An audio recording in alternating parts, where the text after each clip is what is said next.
وہ چرواہا जिसकी खूबसूरत आवाज के साथ पहाड़ और परिंदे भी अल्लाह की तस्बीह करते थे और जिसके हाथों में लोहा मोम बन जाता था।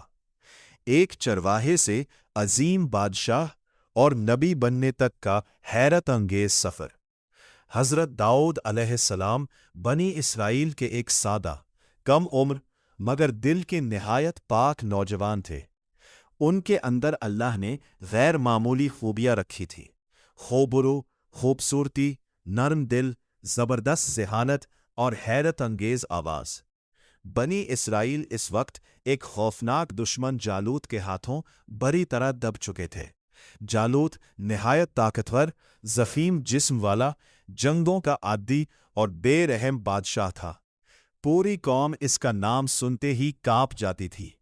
बनी इसराइल का नबी इस वक्त हजरत शमून अलैहिस्सलाम थे। वो अपने लोगों को हिम्मत दिलाने की कोशिश करते, मगर जालूत की फौज देखकर सबके दिल लरस जाते। ऐसे में हजरत दाऊद अलैहिस्सलाम अभी जवान भी नहीं हुए थे, सिर्फ चरवाहे थे, अपने बाप की बकरियां चराते। किसी को खबर न थी कि अल्लाह ने इसी खामोश चरवाहे को तारीख का सबसे ताकतवर मुजाहिद बनाने का फैसला लिख दिया है। एक दिन बनी इसराइल की फौज जालूत की फौज के मुकाबिल खड़ी हुई, लेकिन कोई भी जालूत के सामने खड़ा होने की हिम्मत नहीं करता था। जालूत रोज चीखता, कोई है जो मेरे बराबर आकर लड़ सके? अगर मुझे मार दे तो हमारी पूरी कौम तुम्हारी गुलाम। मगर उसका जिस्म, उसका ज़रा पख्तर, उसका नेज़ा देखकर सबके कदम बुझे हुए थे। इसी दिन हजरत दाऊद अपने भाइयों को खाना देने के लिए मैदान जंग में आए। इत्तेफाक से वो उसी वक्त पहुंचे जब जालूत अपनी ललकार मार रहा था। दाऊद ने कौम की हालत देखी, सबके चेहरे खौफ से जर्द थे। उस मंजर ने उनके अंदर आग लगा दी। वो सीधा बनी इसराइल के बादशाह तालूत के पास पहुंचे और कहा, मुझे जालूत से लड़ने दो। सब हंस पड़े। कोई कहता, ये लड़का तो खुद नेजा नहीं उठा सकता। कोई कहता, जालूत उसे एक वार में 2 टुकड़े कर देगा। मगर दाऊद के अंदर अजीब सा यकीन था। उन्होंने कहा, मैं भेड़िए, रीछ और शेर से अपनी बकरियां बचा चुका हूं। अल्लाह जिसकी मदद करे उसके लिए कोई दुश्मन बड़ा नहीं। तालूत हैरान भी हुए और खौफजदा भी, मगर दाऊद के चेहरे की रोशनी और आंखों के यकीन ने उन्हें मजबूर कर दिया। उन्होंने अपनी ज़रा पहनानी चाही, लेकिन दाऊद के लिए वो बहुत भारी थी। उन्होंने कहा, मुझे सिर्फ अपने रब पर भरोसा है, और हाथ में अपनी चरवाहे वाली गोपनी और चंद चकने पत्थर लिए।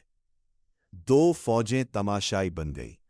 एक तरफ जालूत जैसे पहाड़ खड़ा हो, दूसरी तरफ दाऊद एक कम उम्र चरवाहा। जालूत ने दाऊद को देखकर कहकहा लगाया, क्या तुम्हारे पास मुझसे लड़ने के लिए यही बच्चा है? दाऊद ने जवाब दिया, मैं तुम्हें अल्लाह के नाम पर ललकारता हूं। जालूत ने अपने तलवार उठाई और आगे बढ़ा।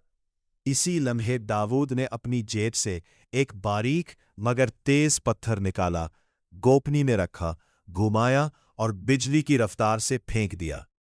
पत्थर सीधा जालूत की पेशानी के नाजुक मकाम पर लगा।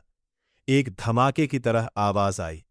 जालूत जमीन पर गिरा, हमेशा के लिए। फौजें हैरान रह गईं। बनी इसराइल सजदे में गिर गए। तालूत ने वही ऐलान किया कि अल्लाह ने दाऊद को अजीम मकाम देने का फैसला कर लिया है। इस फतह के बाद अल्लाह ने दाऊद अलैहिस्सलाम को बादशाह भी बनाया और नबी भी। उन पर ज़बूर नाजिल हुई, एक ऐसी किताब जिसमें अल्लाह की हम्द, शुक्र, इबादत और नसीहतों का खजाना भरा हुआ है।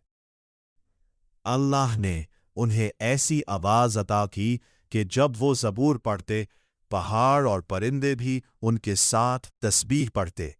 जब वो हम्द करते, फ़ज़ा में सुकून की लहरें दौड़ जाती। अल्लाह ने उन्हें लोहा मोड़ने की ताकत भी दी। वो हाथों में लोहा पकड़कर नर्म मोम की तरह शक्लें बना लेते। زرے بختر تیار کرتے، جنگی سامان بناتے اور لوگوں کو رزق حلال کمانے کی تاکید کرتے۔ حضرت داؤد علیہ السلام عدل میں مشہور تھے۔ ان کے فیصلے زمین پر اللہ کے نور کی طرح ہوتے، بے مثال، بے خطا اور حکمت سے بھرپور۔ یوں ایک چرواہے سے نبی اور نبی سے بادشاہ، داؤد علیہ السلام اللہ کے چنے ہوئے بندوں میں سے بن گئے۔ حضرت داؤد علیہ السلام کے بعد اللہ تعالیٰ نے ان کے بیٹے کو ایک ایسی سلطنت اور معجزات عطا کیے جن کی مثال پوری انسانی تاریخ میں نہیں ملتی، یعنی حضرت سلیمان علیہ السلام۔ ان کی مکمل کہانی دیکھنے کے لیے چینل کو ابھی سبسکرائب کریں اور بیل آئیکن کو دبا دیں۔